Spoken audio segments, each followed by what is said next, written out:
Le tout n'est pas de les faire partie, c'est de rester vigilant. Parce que là, ils passeront par les Nigériens pour infiltrer les autorités du Niger pour diviser et détruire cet État. La première étape a été faite, que chaque Nigérien soit une caméra, que chaque Nigérien soit une unité de surveillance de son pays. À la surprise générale, la Grande France a décidé de quitter le Niger, de s'en aller, de rappeler son ambassadeur et d'évacuer son armée. La France a décidé de ramener son ambassadeur. Et donc dans les prochaines heures, notre ambassadeur avec plusieurs diplomates rentreront en France. Et il y a quelques jours en arrière, lorsque les militaires ont décidé de renverser le président Bazoum et prendre le destin de leur pays en main. Parce que selon eux, le président n'était plus à même d'assurer la sécurité du pays. Parce que rappelons que lors d'une interview, il déclarait que l'ennemi était plus fort que son armée. Ce qui a été perçu par l'armée comme étant une insulte. Ils sont plus forts que nos armées, qui sont plus aguerris que nos armées. Et des civils ne peuvent pas leur faire face. Un aveu d'échec et d'abandon. Pour le président de la République, comme pour dire, retournons à la maison et attendons que l'ennemi vienne tout simplement tous nous abattre. Alors l'armée a décidé de prendre son destin en main. Mais pour la France, cela ne passait pas.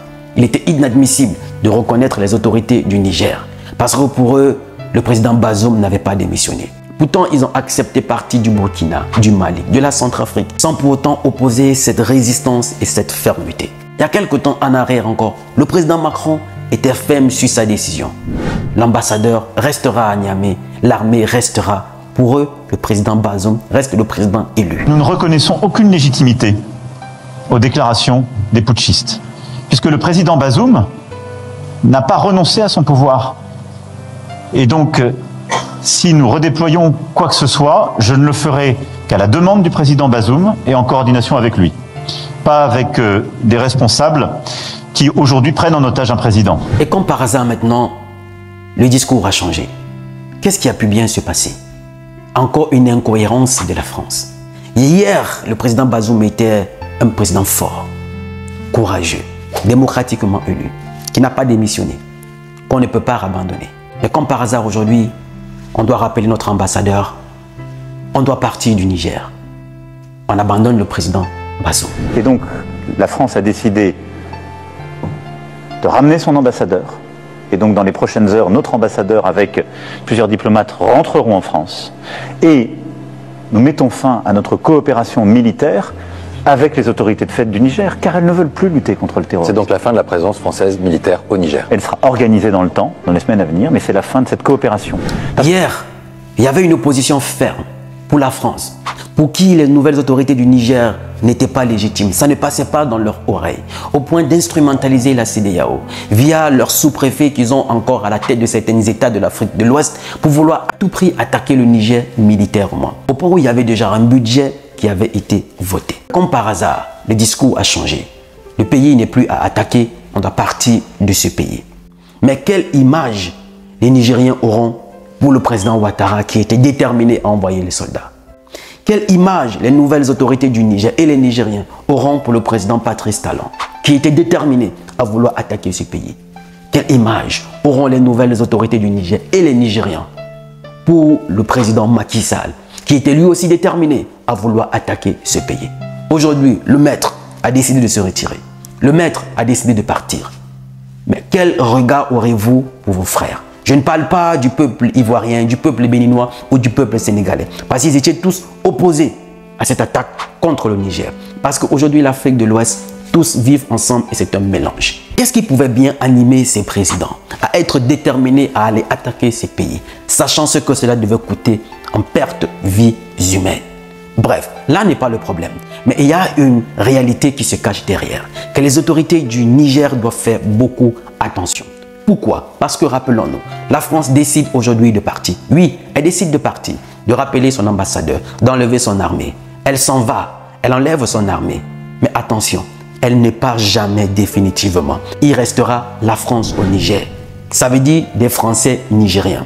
Des Nigériens de peau, Nigériens de nationalité, mais Français dans l'âme, qui sont là pour exécuter les ordres de l'Élysée. Nous continuerons d'accompagner le continent africain pour lutter contre le terrorisme. Ça veut dire que si on part, mais ça veut nous pas ne dire le qu'on ne faisons reviendra pas. Mais nous ne le faisons que si c'est à la demande des pouvoirs démocratiquement élus et des autorités régionales. En 2023, il n'y aura plus de militaires français au Niger. Au Niger, tout à fait. Par contre, nous continuerons d'être engagés partout où les États africains nous demandent de la coopération. Parce que rappelons-nous, il y a quelques années en arrière, Haïti est ce pays qui, parce qu'elle avait décidé d'arracher son indépendance, n'a jamais connu la paix jusqu'aujourd'hui. Elle n'a jamais connu la stabilité jusqu'aujourd'hui. Elle paye le prix de l'indépendance qu'elle a arrachée de la France. Jusqu'aujourd'hui, qui n'a jamais digéré cela. Ce pays instable, avec des gangs, l'insécurité qui a pris le pays d'assaut. Que les Nigériens fassent preuve de vigilance et de surveillance de leur territoire. Ils vont infiltrer le Niger. Ils vont se servir des Nigériens pour déstabiliser le Niger. Ils ne partent jamais définitivement. Rappelons-nous quelques années en arrière.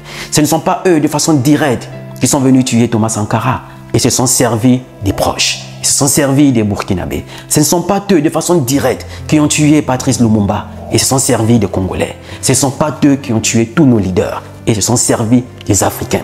Le plus dur n'est pas de les faire partir, mais c'est de rester vigilant, déterminé à surveiller votre pays. Parce qu'ils vont infiltrer par certains Nigériens assoiffés d'argent, assoiffés de titres, des vendus qui vont sacrifier le pays pour leur bien-être personnel.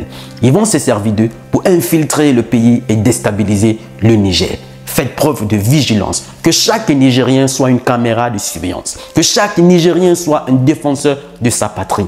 Mobilisez-vous comme vous vous êtes mobilisés pour dire non à l'attaque et au départ de la France. Parce que vous n'avez qu'un seul pays. Vous l'avez défendu. La première étape a été faite. Ce n'est pas tout.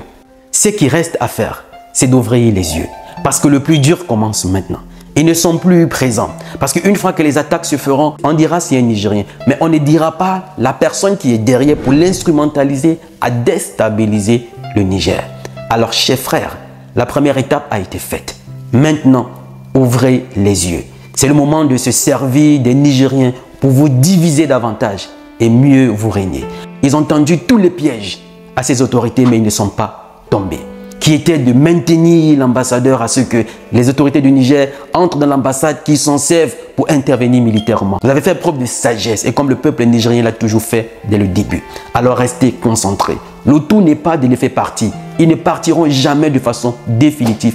Ils resteront toujours dans le corps de certains Nigériens pour appliquer leur politique qui n'a pour seul intérêt de nous détruire, de nous maintenir là où nous sommes et de préserver leur train de vie. Rappelons-nous qu'il y a quelques années en arrière, le président Mamadou Tandja n'était pas tombé parce qu'il était en tant que tel un très mauvais président. C'est à partir du moment où il avait décidé de revoir les contrats sur l'uranium du Niger qu'il a été renversé. Comme par hasard, la France n'a pas opposé la même fermeté. Les nouvelles autorités qui étaient en place militairement, elles ont été reconnues. Mais comme Mohamed Bazoum était celui sur qui elle savait que c'était le dernier espoir pour continuer à avoir de l'uranium à prix cadeau, il fallait à tout prix s'en servir et se dire c'est un président courageux. C'est un message qu'il faut passer à ces trois présidents qui étaient déterminés à vouloir incendier le Niger pour leur faire comprendre qu'ils n'ont pas d'amis. Il y a quelques temps en arrière, ils étaient déterminés, solides derrière le président Mohamed Bazoum en disant c'est un président courageux, c'est quelqu'un qu'il ne faut pas abandonner, c'est quelqu'un qu'il faut soutenir. Mais aujourd'hui, ils décident de partir. Comme par hasard, ils l'ont abandonné parce qu'ils ont su que c'était le dernier espoir qui leur restait pour continuer à avoir les ressources de ce pays. Mais c'est perdu d'emblée parce que les yeux du monde sont braqués sur nous. On ne pourra pas intervenir militairement. Donc les chances sont infimes de continuer à piller ce pays. Qu'est-ce qu'il faut faire? Il faut partir.